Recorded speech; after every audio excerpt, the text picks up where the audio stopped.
जय मसीह दोस्तों, doors gospel channel में आपका स्वागत है। आइए कुछ समय प्रभु के वचन से मनन करते हैं। आइए दोस्तों, हम योना का पुस्तक में मनन करेंगे आज।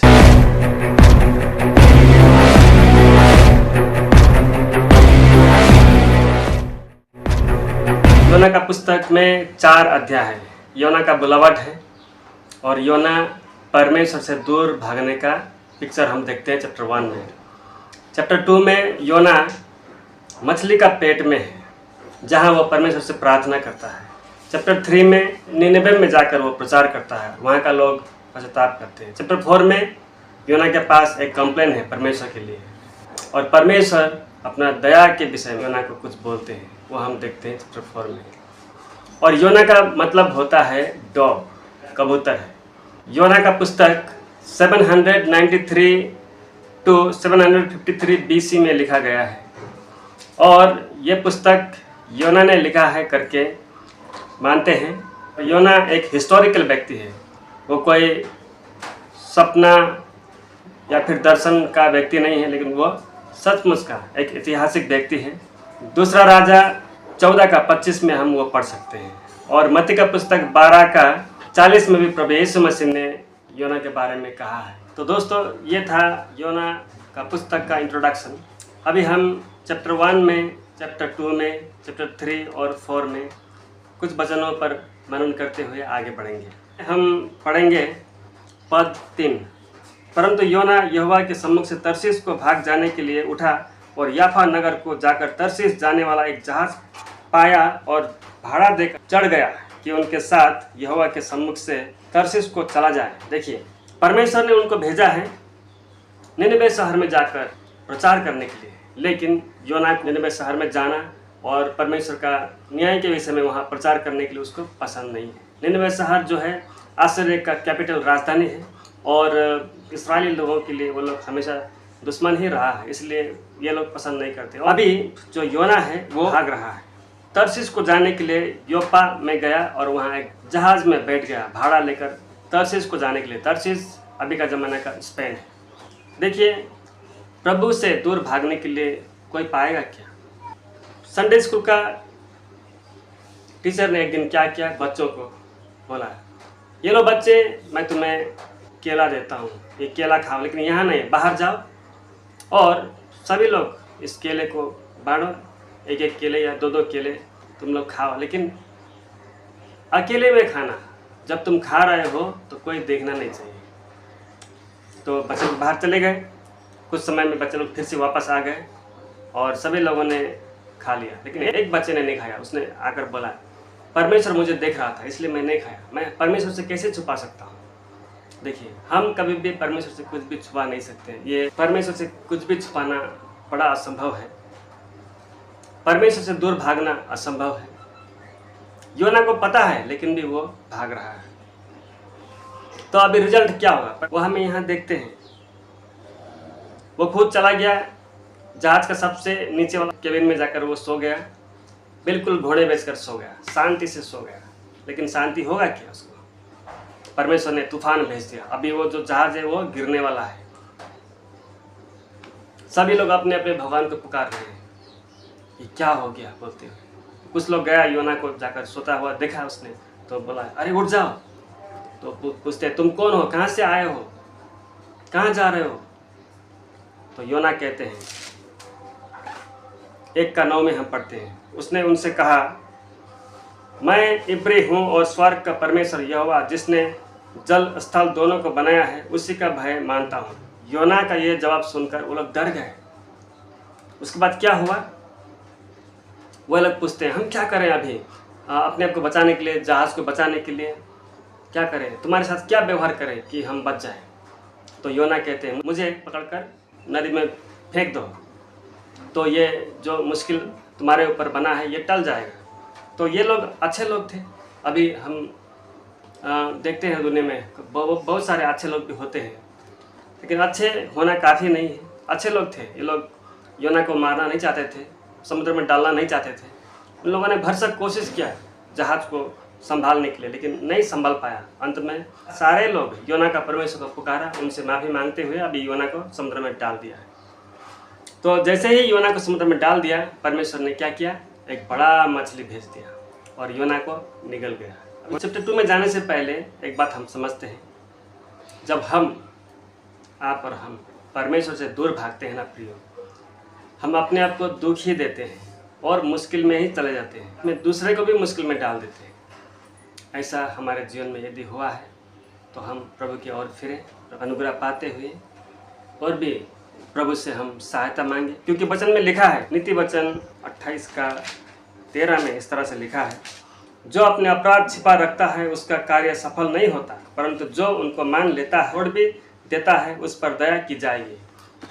चैप्टर 2 में हम पढ़ेंगे, अभी योना को बड़ा मछली खा गया है और योना पेट के अंदर में है और उसको कितना तकलीफ सहना पड़ रहा है। वो जिंदा है, मरा नहीं है। संसार के लोग शायद विश्वास नहीं करेंगे, अरे पेट का अंदर में योना चला गया और 3 दिन तक जिंदा है, ये कैसे हो सकता है, ऐसा नहीं हो सकता है, ऐसा लोग शायद बोलेंगे। लेकिन जब बाइबल ने कहा है योना मछली का पेट में 3 दिन तक जीवित था, तो हमें चुप रहना चाहिए और विश्वास करना चाहिए। तो योना ने, हम देखते हैं मछली का पेट का अंदर उसने पश्चाताप किया, प्रार्थना किया परमेश्वर से। पश्चाताप करने का मतलब क्या होता है? यदि आप जा रहे हैं दिल्ली की ओर और आप ट्रेन में चढ़ चुका है, लेकिन आपको जो ट्रेन है आपको गुवाहाटी की ओर लेकर जा रही है, लेकिन आप सोचते हैं मैं दिल्ली जा रहा हूँ, वो है दूर जाना, भटकना। लेकिन यदि आपको पता होगा अरे मुझे तो दिल्ली जाना है, कोई स्टेशन में आप उतर जाएंगे और फिर से दूसरा ट्रेन जो दिल्ली जा रही है उस ट्रेन में आप चढ़ जाएंगे और वापस दिल्ली जा रहे हैं, तो वो है पश्चाताप, मन फिराव, रिपेंटेंस।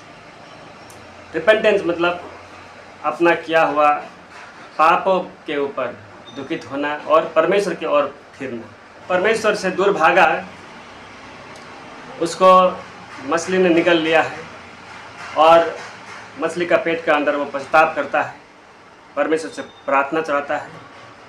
तो परमेश्वर ने उनका प्रार्थना को सुनते हुए, उनका हृदय का दशा को देखते हुए योना का प्रार्थना का उत्तर देते हैं, मछली का पेट से बाहर निकाल दिया।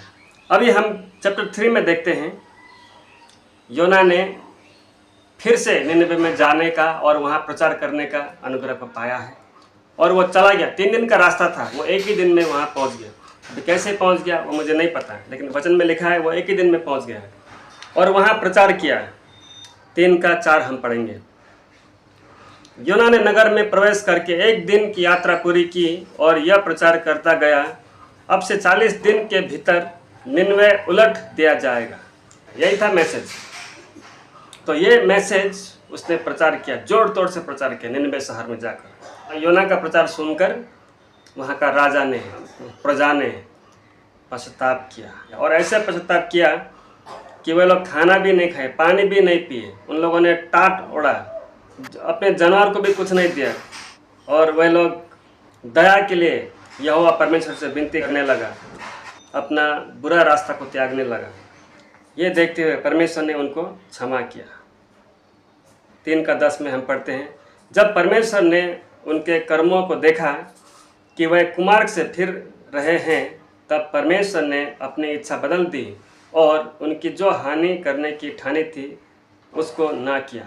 जो हानि वो करना चाहते थे निनवे शहर के लोगों के ऊपर, वो हानि करने से अपने आप को परहेज किया। प्रकार का 2 पद का जो बी पार्ट है उसमें इस तरह से लिखा है, क्योंकि मैं जानता था कि तू अनुग्रहकारी और दयालु परमेश्वर है और विलम्ब से कोप करने वाला, करुणा निधान है और दुख देने से प्रसन्न नहीं होता। देखिए अभी जो योना है वो अपने आप को बेकार का समझता है, मुझे तो मरना ही ठीक है ऐसा समझता है वो। क्योंकि हो सकता है जब वो अपने लोगों के बीच में भी था, परमेश्वर ने कुछ अगमवाणी करने के लिए कहा और उसने अगमवाणी किया न्याय के विषय में, तो लोगों ने मन फिराया और परमेश्वर ने न्याय नहीं किया। ऐसे पहले भी हुआ होगा शायद, इसलिए अभी भी वो यही हो रहा है उसके जीवन में। उसने निनवे को जाकर परमेश्वर का न्याय के विषय में प्रचार किया और वहाँ के लोगों ने पश्चाताप किया, तो परमेश्वर ने उनको न्याय नहीं किया, उनके ऊपर दया किया। नहीं था, योना चाहता नहीं था कि जो अन्य जाति है, क्योंकि ये तो यहूदी है ना। यहूदी लोग क्या है, वो खास परमेश्वर का खास लोग हैं। परमेश्वर ने अब्राहम से संबंध रखा और यहूदी जाति को उत्पन्न किया। ये लोग परमेश्वर का करार पाने वाले लोग हैं और ये लोग अपने आप को परमेश्वर का पवित्र जन सोचते हैं, लेकिन बाकी देश के लोगों को वह लोग कुछ नहीं समझते। देखिए, आज का दिन में भी बहुत सारे लोग ऐसे हो सकता है मंडली को बहुत प्रेम करते हो, चर्च को, विश्वासी लोगों को बहुत प्रेम करते हो, ऐसा हो सकता है, लेकिन परमेश्वर का सही टीचिंग से दूर हो, ऐसा भी तो हो सकता है। हमें मंडली को प्रेम करना है, अपना मंडली को, विश्वासी को, चर्च को प्रेम करना है, लेकिन परमेश्वर के वचन के आधार पर। चर्च में बड़ा साउंड सिस्टम है, म्यूजिक है, पंखा है, एयर कंडीशन है, बड़ा डेकोरेशन है, ये इसको देखते हुए चर्च को प्रेम करना नहीं है, लेकिन चर्च में लोग प्रभु को कितना आदर सम्मान भक्ति प्रेम करते हैं, इसको देखते हुए चर्च को प्रेम करना है। देखिए, अभी परमेश्वर निनवे शहर को कितना वास्ता करते हैं, ये योना भी समझे। परमेश्वर चाहते हैं योना समझे कि जो परमेश्वर है वो सिर्फ इस्राएली लोगों का ही नहीं है, वो सारा संसार का परमेश्वर है। एक लौकी, हिंदी में लौकी कहते हैं, इंग्लिश में बॉटल गार्ड कहते हैं। जो योना है वो पूरब की ओर एक पहाड़ में जाकर बैठा हुआ है और वो सोचता है अभी क्या होगा ये निनवे शहर को, लेकिन गर्मी बहुत ज़्यादा है और परमेश्वर ने क्या किया, एक लौकी का पेड़ वहाँ लगाया और वो जो लौकी का पेड़ है वो एक ही दिन में बढ़ गया और पूरा छाया दिया। इसको देखते हुए योना को बड़ा खुशी महसूस हुआ, लेकिन क्या हुआ, दूसरा दिन में परमेश्वर ने फिर उस लौकी को काट डाला एक कीड़ा को भेजते हुए। तो धूप फिर से बहुत ज़्यादा है, योना कंप्लेन करता है। तो परमेश्वर बताते हैं ये लौकी को तुमने बनाया नहीं है, इसका छाया जो है वो तुमने लाया नहीं है खुद से, और ये लौकी का पेड़ मर गया, तुम्हें बड़ा लौकी के ऊपर दया आ रहा है, फिर तो मैं निनवे शहर को क्यों दया न करूं, मैं उसका वास्ता नहीं करूं, ये परमेश्वर कहते हैं। कितने लोग हैं? 1,20,000 लोग उस शहर में थे और वह सब लोग दुष्ट हो गए थे, लेकिन जब पश्चाताप किया तो परमेश्वर ने उनके ऊपर दया किया। तो ये है योना का पुस्तक में। योना का पुस्तक बड़ा ही इंटरेस्टिंग पुस्तक है, आप भी पढ़िए, आधा घंटा से पहले ही पढ़ सकते हैं और हमें सीखने के लिए बहुत कुछ है यहाँ। योना का पुस्तक में हमारा आज का मनन यहीं रखते हैं। यदि आपने हमारे चैनल को सब्सक्राइब नहीं किया है तो सब्सक्राइब कीजिए, लाइक कीजिए, बेल आइकन को टच कीजिए, ताकि हम और भी नए नए वीडियो आपके समक्ष लाते रहें। प्रभु के नाम की महिमा हो। जय मसीह।